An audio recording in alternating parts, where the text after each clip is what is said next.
बिस्मिल्लाहिर्रहमानिर्रहीम। आज हमारा चैप्टर है जी unit 9 chords of a circle.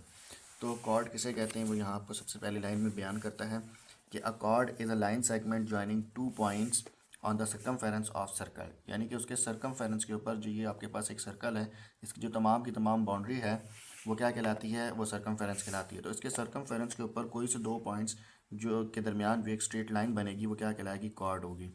ठीक है। इसकी ख़ास बात क्या है कि ये सेंटर से नहीं पास हो रहा। अगर सेंटर सर्कल के सेंटर से पास हो रहा होगा तो फिर ये क्या बन जाएगा, डायामीटर बन जाएगा। कहता है if the length of the radius and distance between the centre and chord is known then the formula to find the length of chord is given by. Length of chord find out करने का उसने यहाँ पे हमें formula बताया और उसने कहा है कि अगर हमें जिस तरह ये आपको बता रहा है ये इसने कॉर्ड दिया और इसी तरह ये नेक्स्ट फिगर में भी आप देखें तो अब क्या है कि इसके अंदर ये उसने आपको क्या दिया हुआ है, इस रेडियस भी दिया हुआ है। ठीक है। और उसने ये आपके पास डिस्टेंस दिया हुआ है सेंटर ऑफ सर्कल से लेके कॉर्ड तक का। इसको हम डी से शो कर देते हैं। ठीक है। तो उसने कहा है कि अगर हमारे पास लेंथ ऑफ कॉर्ड गिवन हो, यानी कि ये आपके पास पी क्यू गिवन हो, तो आप जो है वो इससे डी मालूम कर सकते हो। ठीक है। तो अभी हम इसको ये इसने फार्मूला दिया है, यही फार्मूला आगे आपके पास क्वेश्चन में भी इस्तेमाल होगा। और उसने यहाँ पे बताया कि r is the radius of circle and d is the perpendicular distance from centre of the circle to the chord. यानी कि देखें सेंटर ऑफ द सर्कल से लेके कॉर्ड तक का जो डिस्टेंस है वो क्या कहलाता है, डी कहलाता है। तो यहाँ पर तो ये था। नेक्स्ट आपके वो अगेन वही कॉर्ड ऑफ सर्कल की डेफिनेशन बता रहा है। अगर इस तरह याद रखना है तो ये भी आप इसको देख सकते हैं। मज़ीद ये है कि हमने तमाम जो थ्योरम्स हैं उनकी जो कोरोलरीज़ हैं वो याद रखनी है, उसको समझना है, क्योंकि उसी की बेस पे आगे आपके पास जो है वो रिव्यू एक्सरसाइज के एमसीक्यूज़ भी हैं और क्वेश्चंस भी हैं। तो जिस तरह पहला थ्योरम था उसके अंदर उसने ये बताया था कि अगर थ्री नॉन कोलिनियर पॉइंट्स हों, ठीक है, तो उसमें से कितने जो हैं वो सर्कल गुजर सकते हैं। तो वो यहाँ पर अब आपको ये बता रहा है कि one and only one circle can pass through two points laying on the same line. अच्छा, जिस तरह यहाँ पर वो बात कर रहे हैं ए और बी है ना, तो इस दो पॉइंट्स हैं सिर्फ, अगर ठीक है, तो सेम लाइन के ऊपर। ठीक है। देखिए उसे कोलिनियर यानी कि ठीक है, यहाँ पे उसने ये बताया हुआ है सेम लाइन। अगर सेम लाइन के ऊपर दो पॉइंट्स हो तो उन सिर्फ दो पॉइंट्स के ऊपर से जो है वो एक सर्कल ही गुजर सकता है जो उन दोनों को टच करता हुआ जाए। ठीक है। और इसी तरह उसने कहा to circles can not intersect each other at more than two points. तो जो जो आपके पास दो सर्कल्स हैं वो एक दूसरे को इंटरसेक्ट दो पॉइंट से ज़्यादा नहीं कर सकते। डेफिनेटली देखें जिस तरह ये आपके पास सर्कल है, अगर एक और हम कोई सर्कल बनाते हैं तो वो इसको कहाँ इंटरसेक्ट कर रहे हैं, देखें यानी कि एक पॉइंट यहाँ जहाँ से ये इंटर हुआ है, दूसरा यहाँ जहाँ से ये एग्जिट हो रहा है। तो इसी तरह कितने भी आप सर्कल बना लें तो हर जो सर्कल है वो दूसरे सर्कल को सिर्फ दो पॉइंट्स पर ही इंटरसेक्ट करता है। तो ये वाली बात इसने यहाँ पे लिखी थी। ठीक है। नेक्स्ट अब इधर आप सबसे एंड में देखें कोरोलरीज में, तो यहाँ पे वो बता रहा है कि इफ़ अ डायमीटर और radial segment of a circle bisect the chord. ठीक है जी। अगर जो डायमीटर है या जो रेडियल सेगमेंट है, जिस तरह ये है, ठीक है, ये अगर देखें ये इसका रेडियल सेगमेंट बनता है ना इस साइड पे, और चाहे अगर पूरा डायमीटर भी बना लें यहाँ से ऊपर और इधर से नीचे, तो कहता है कि ये अगर जो आपके पास कॉर्ड उसको बाइसेक्ट कर रही है। बाइसेक्ट का मतलब क्या होता है, दरमियान से आधी आधी कर देना। ठीक है, दो हिस्सों में कर देना। तो इसका मतलब क्या होगा कि ये आपके पास क्या है, ये it is perpendicular to the chord. इसका मतलब ये है कि जो आपको जो रेडियल सेगमेंट है या जो रेडियस है वो या जो डायमीटर है वो क्या है, परपेंडिकुलर टू द कॉर्ड है। ठीक है, यानी कि 90 डिग्री बना रहा है। इसी तरह द डायमीटर और radial segment of a circle passes through the mid points of two parallel chords of a circle. अच्छा, ये कह रहे हैं कि जो डायमीटर और रेडियल सेगमेंट है किसी भी सर्कल के अंदर वो जो है दो पैरेलल जो कॉर्ड्स होंगे उनके मिड पॉइंट से जो है वो पास करेगा। सेम वही बात है जिस तरह यहाँ पर अगर उसने कहा कि ये देखें जिस तरह ये एक कॉर्ड ए बी है, अगर इसी तरह ऊपर भी आप कोई एक कॉर्ड बना दें, लेट से इसका नाम ए बी सी हो गया, तो यहाँ पे हम डी ई लिख दें, तो ये अब जब आप इसको भी एक्सटेंड करेंगे तो ये क्या होगा, ये दोनों तो डी ई और ए बी पैरेलल हैं, तो इसीलिए उसने कहा कि जो दो पैरेलल कॉर्ड्स होंगी उनको क्या करेगा, वो मिड पॉइंट से वो जो है वो उसमें से पास करेगा। ठीक है। तो ये बात थी इस कोरोलरी में। नेक्स्ट आपके पास है जी इसका कहता है कि if a diameter of a circle is perpendicular to the chord it bisect the chord. Same वो एक ही बात है कि जो अगर अब ये उसने दूसरी तरह से बात की थी। पहले उसने कहा था वहाँ पे कि अगर वो इस तरह डायमीटर या रेडियल सेगमेंट बाइसेक्ट कर रहा हो, यानी कि दो हिस्सों में कर रहा हो, तो उसका मतलब वो परपेंडिकुलर होगा। अब यहाँ पे वो ये बात कर रहा है कि अगर डायमीटर ऑफ सर्कल जो वो परपेंडिकुलर है कॉर्ड के, तो वो उसको दो हिस्सों में यानी कि बाइसेक्ट करेगा कॉर्ड को, ठीक है। तो ये अब उसने उसी को रिवर्स करके यहाँ पर बयान किया है। नेक्स्ट कहता है कि perpendicular right bisector of chord of a circle passes through the centre of circle. Definitely जी जो भी बाइसेक्टर होगा, परपेंडिकुलर बाइसेक्टर ऑफ कॉर्ड, वो कहाँ से पास होगा, क्योंकि वो रेडियल सेगमेंट ही होगा या डायमीटर होगा या रेडियस होगा, तो इस वजह से वो कहाँ से पास करेगा, सेंटर ऑफ सर्कल से ही पास होगा, ठीक है। सेंटर ऑफ सर्कल से पास किए बगैर कोई भी जो कॉर्ड या कोई भी लाइन वो डायमीटर या फिर रेडियस नहीं कहलाई जा सकती। तो इस कोरोलरी में ये वो बयान कर रहा है।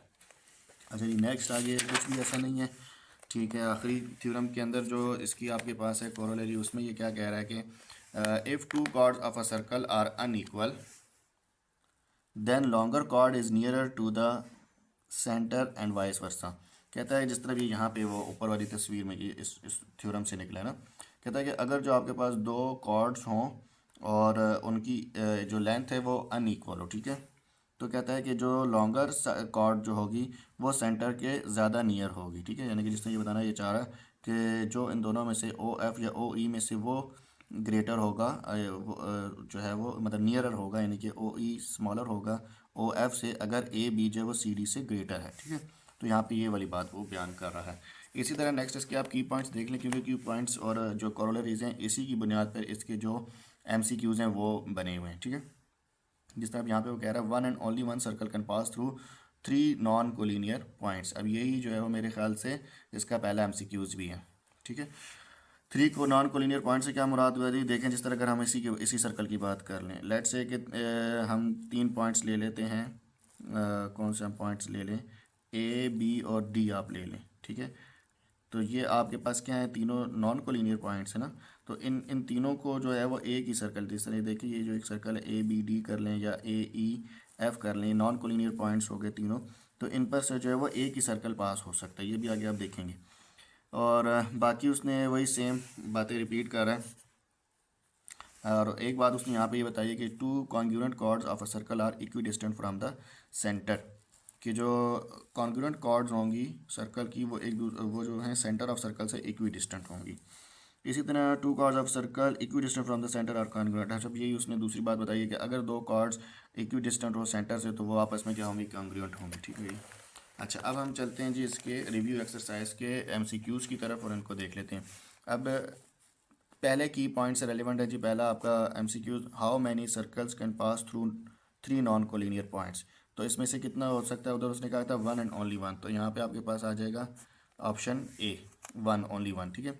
How many circles can pass through a single point, किसी भी एक पॉइंट से कितने सर्कल पास हो सकते हैं जी, एक पॉइंट से तो 360, मेरे ख्याल के मुताबिक अगर हर एक डिग्री के फ़र्क से भी हम, ये जिस तरह फॉर एग्जाम्पल ये एक पॉइंट है ना, तो अगर आप इस पॉइंट से एक सर्कल बना रहे हैं, ठीक है, तो इसी से आप क्या कहते हैं कि दोबारा एक डिग्री का फ़र्क डाल के एक और सर्कल भी बना सकते हैं, ठीक है। तो ये आपके सर्कल इस तरह एक पॉइंट से ना बहुत सारे सर्कल निकलते जाएंगे। अगर आप चाहें तो कोई एक पॉइंट आप रखें ना, फॉर एग्जांपल अगर हम ठीक है ये है, ठीक है, तो अब आप इसके साथ चेंज कर दे, खैर मुझसे तो ये नहीं अभी बन रहा, बहरहाल मैं आपने कंप्यूटर में इस तरह देखे होंगे, अगर सर्कल सर्कल सर्कल साथ साथ बन रहे हो तो वो कितने ज़्यादा सर्कल बन जाते हैं उस एक पॉइंट के।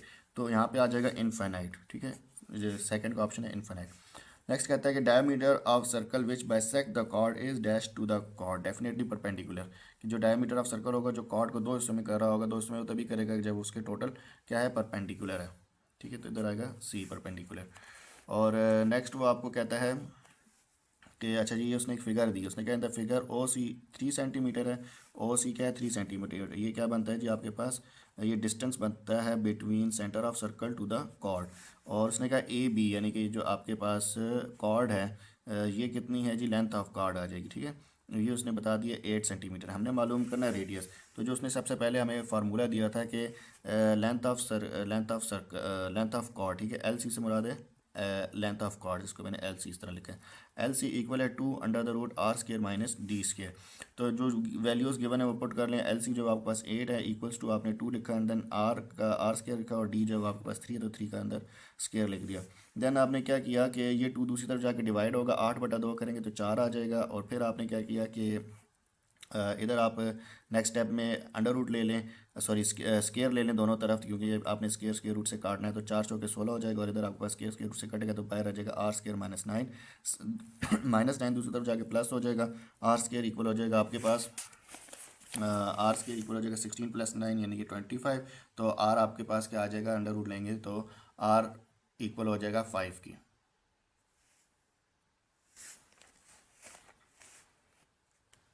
अच्छा, तो ये इस तरह से आपका इसका आंसर आएगा 5 सेंटीमीटर। नेक्स्ट आपका वो क्वेश्चन कह रहा है कि diameter of circle perpendicular to the cord.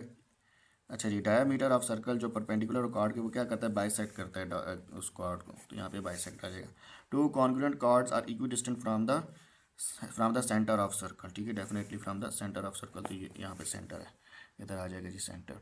Next वो कहता है कि two dash which are equidistant from the centre are congruent. Definitely क्या होंगे जी, टू कॉर्ड्स जो एक दूसरे से जो सेंटर ऑफ सर्कल से इक्वी डिस्टेंट हो तो वो क्या होंगी, कॉन्ग्रुएंट होंगी। वही ऊपर वाले को उसने अलग अल्फाज के साथ बयान किया है। नेक्स्ट है जी, इन द फिगर। अच्छा, ये फिगर है, ए बी इक्वल है बी सी और बी सी इक्वल है डी, बी इक्वल है 4 centimetre. How many circles can pass through A C and D.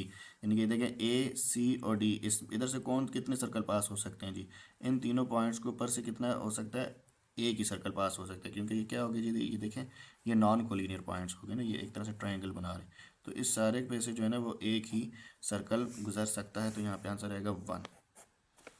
ठीक है, तो ये इस तरह से जो है वो आपका क्वेश्चन नंबर 1 जो इसके MCQ से रेलिवेंट था वो हो गया। अब हम इसकी नेक्स्ट एक्सरसाइज करेंगे।